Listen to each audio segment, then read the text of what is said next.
putting it through its paces, testing it out, and today I'm going to be talking about some of my new favorite features on the camera. We're going to do a couple comparisons, and yeah, let's just get straight into it. So the first and most obvious change this year is the form factor. The camera is slightly bigger and also a little bit heavier. I'd say it's probably about the same weight as the GoPro Max. If we have it side to side with the Hero 8, we can see that the LCD on the back is a lot bigger, which is really nice when doing follow cams, framing your shots. You've just got more real estate and a bigger LCD to frame it. And obviously an epic feature is the new front LCD for framing your shots when you're doing a selfie. Bro, take a photo. Or a vlog. I've been using a GoPro for over 10 years now, so I like to think I'm relatively experienced on framing my shots. But honestly, having this front LCD really increases the accuracy I can frame my shots with. I've noticed this being super handy using this camera over the past couple of weeks.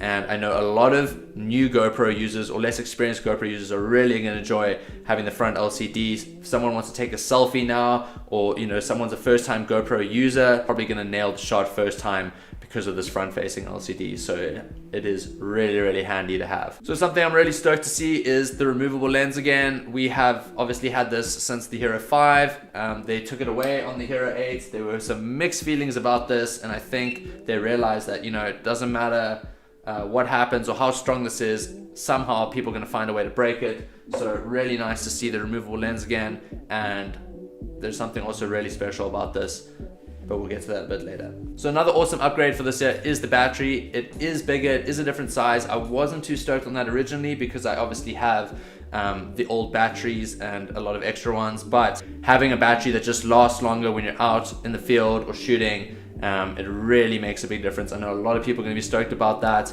I've always said if you can get extra batteries, just always buy or have extra batteries if you're able to.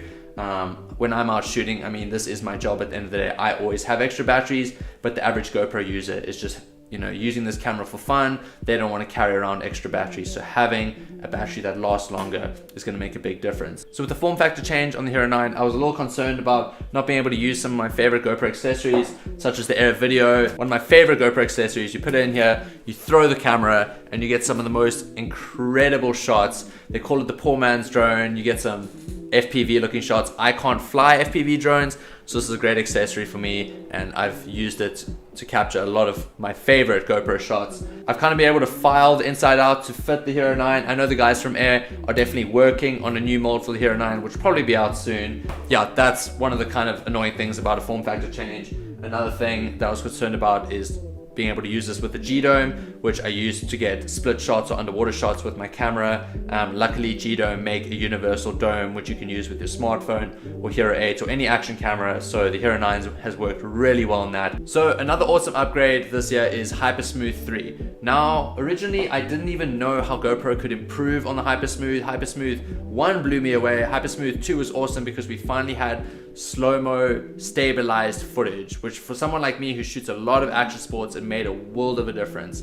And then they included a new feature called Boost last year. Now Boost was awesome because it stabilized footage even more by cropping in a bit more. And I wasn't the biggest fan of Boost because it cropped a little bit too much for my liking. I like getting close to action and framing the shot, filling the frame up, whereas I felt like Boost cropped a bit too much. So as you can see with some of these wakeboarding shots, the Boost is way more stable, but it only went up to 60 frames per second on the Hero 8, whereas with the Hero 9, you now have Boost in every single setting. So now we have really, really stable slow motion footage. So if we look at the side-by-side comparisons, just running along the beach here, both cameras, Hero 8 and Hero 9, shooting at 2.7K at 120 frames per second. Now the thing is, you don't have Boost as an option on the Hero 8 when you go above 60 frames per second. So that is a key feature on the Hero 9, is having Boost in every single resolution and frame rate. So now we're getting incredibly stable slow motion footage. Obviously it's cropped in a little bit more, but it makes a world of a difference. Even more so when we put on the horizon leveling and we look at these side by sides again, it's the horizon leveling is even more stable than Boost. The crop, from what I've been able to see, looks pretty similar to me between horizon leveling and Boost. So I feel like Boost is almost redundant in this case. I have definitely been using horizon leveling a lot more than Boost. I think I'll probably continue to do that. So now I'm vlogging with the horizon level mode on. So if I move my arm quite a bit here, horizon looks pretty stable to me just by looking at the screen. Another thing I've been wondering is I know a lot of vloggers complain when vlogging, especially with I think some of the Canon cameras and even the new Sony has a flip out screen on the side here, and that a lot of them end up looking at the screen, not the lens. Now because the screen and the lens are so close to each other on a GoPro, I'm starting to wonder if I'm going to be looking at the screen, framing myself the whole time, if my eyes are going to be off-center to the lens.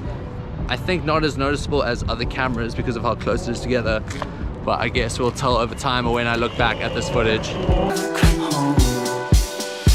can do sport, I could be a team, I could be a lot, we could even be a league. Think you found God, think you found me, think you found love, like I do on TV. We can be a four, live above board, we're just diamonds under the sea. I can be alone, I can be ignored, tell me where you wanna be.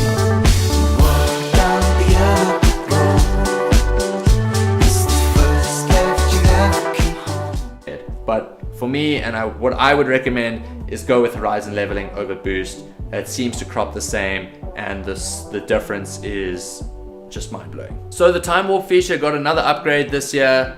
When GoPro introduced TimeWarp in, I believe, the HERO9, it was an absolute game changer for creating hyperlapses. For anybody who knows anything about filmmaking, a hyperlapse used to be something really difficult to create, and now anybody with the GoPro can create a really epic hyperlapse. It's completely changed the game for a lot of filmmakers, including myself. And it's actually ridiculous how easy it is to create a really good hyperlapse with the current GoPros. So with the new horizon level technology in the HERO9, I did some side-by-side comparisons with some time warps on the HERO8 and the HERO9, and as you can see, it makes a world of a difference. I've noticed in the past when filming hyperlapses, without even realizing it sometimes, your hand will skew off to the side and your horizon will tilt a little bit. And as you can see in some of this footage, the HERO8 time warp definitely tilts a bit to the side, whereas the HERO9 with the horizon leveling feature, it's completely locked in. Just another epic feature on the HERO9, making your time lapses just look better, cleaner, and more professional. So another cool little feature on the HERO9 is a setting called hindsight. Now hindsight basically allows the camera to record before you hit record. The HERO9 isn't even recording yet, but I can see the seconds rolling up. I have hindsight set at 15 seconds. So right now I just go, GoPro start recording. Now the camera's recording, but it's already recorded me saying that. So it's pretty trippy. I have the max mounted here. So for someone like me, an example of this would be, I've gone freediving quite a lot, and you'll be swimming around a reef and next thing, a shark or a dolphin or something whizzes past you and you've missed the moment because you weren't recording. Now with hindsight set on, if you have the camera ready to go, you could just flip it around, capture the moment and hit record, but you've already captured up to 30 seconds before you've hit the record button, and it's gonna hopefully minimize you never missing a moment with your GoPro. Another cool little feature is the scheduled recording or scheduled capture on the HERO9.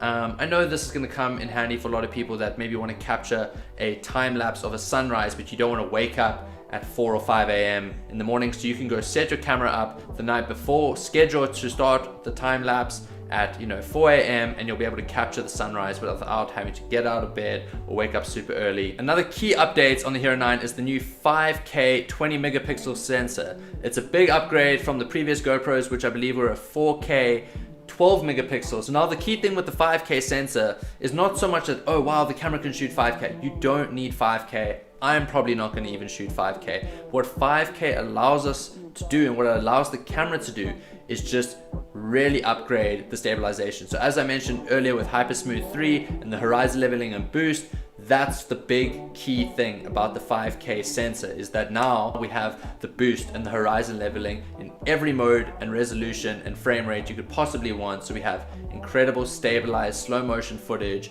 high quality stabilization, and it's just a better picture quality and better image quality when it's stabilized relative to the previous GoPros. Obviously now with 20 megapixel photos, I have noticed it is a really nice upgrade. The photos look incredibly crisp. It's amazing the difference it's making. And if you want to take your GoPro photos to the next level, you can also grab my presets. If you like the tones that you see on my Instagram, I use my presets to color grade my photos, and also I use my own video filters, or LUTs as they're called, to color grade my GoPro video footage. So if you're interested in color grading your GoPro content, whether you shoot with a Hero 4 all the way up to the Hero 9. You can check out my presets and my video filters. I'll have that linked in the description below. It can make a big difference on your content, so I would definitely recommend checking them out. So one of the things I think I'm most excited about with the Hero 9 is the new max lens mod. So because we can remove the lens on the Hero 9 and attach the new max lens mod, what it in essence basically allows us to do is shoot hero mode on the Hero 9 like we get on the GoPro Max. So if you're not familiar with the GoPro Max, there's a setting called hero mode which allows you to get the craziest, widest, most stabilized shot you've ever seen using only one lens on the 360 max camera. So in essence, what GoPro have done is they've created a modification, basically a version of this lens now clipped onto the Hero 9. So what that allows us to do is just get some of the most incredible stabilized wide angle shots. And as you can see by some of these side-by-side comparisons, you really do capture a lot more with the lens mod on versus just the standard Hero 9 lens.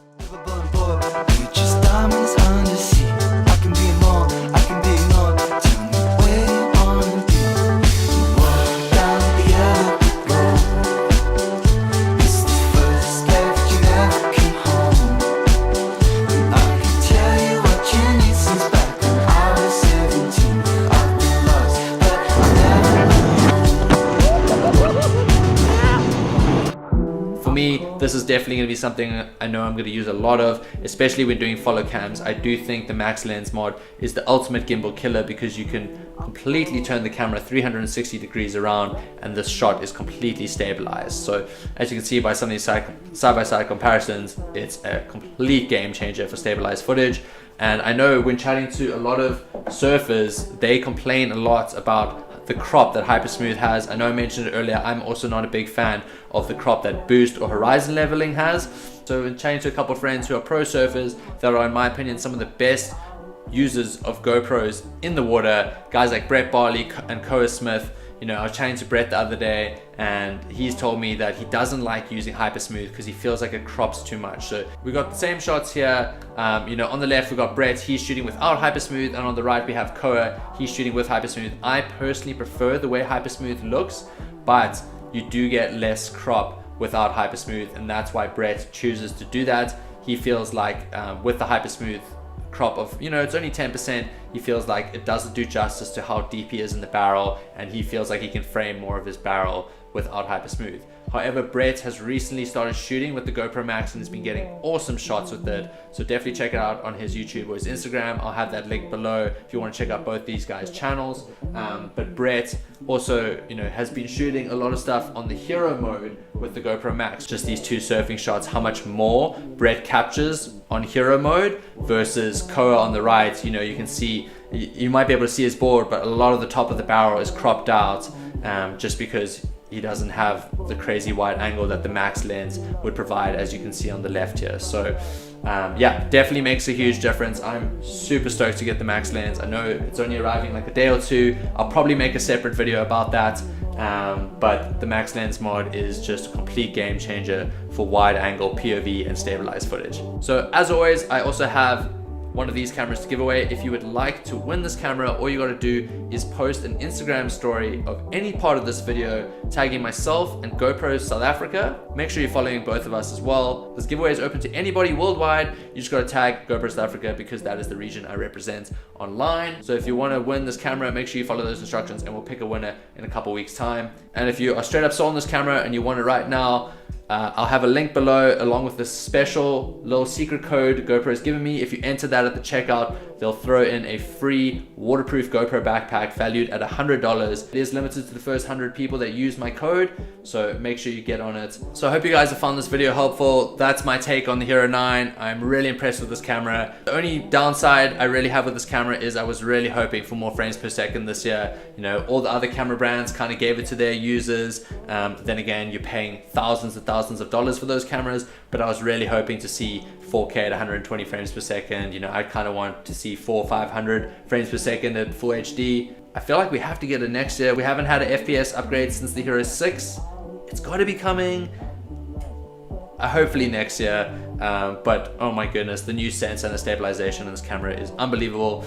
I hope that helps you guys learn more about the Hero 9. I'm really stoked on this camera. If you want to check out the camera, I'll have everything linked below. Make sure you check out all the little secret discount codes. And if you want to take your GoPro photos and videos to the next level, definitely check out my filters. They're available on my website. So yeah, I believe that's a wrap. More HERO9 content coming real soon. Thanks for watching. I'll see you guys in another video.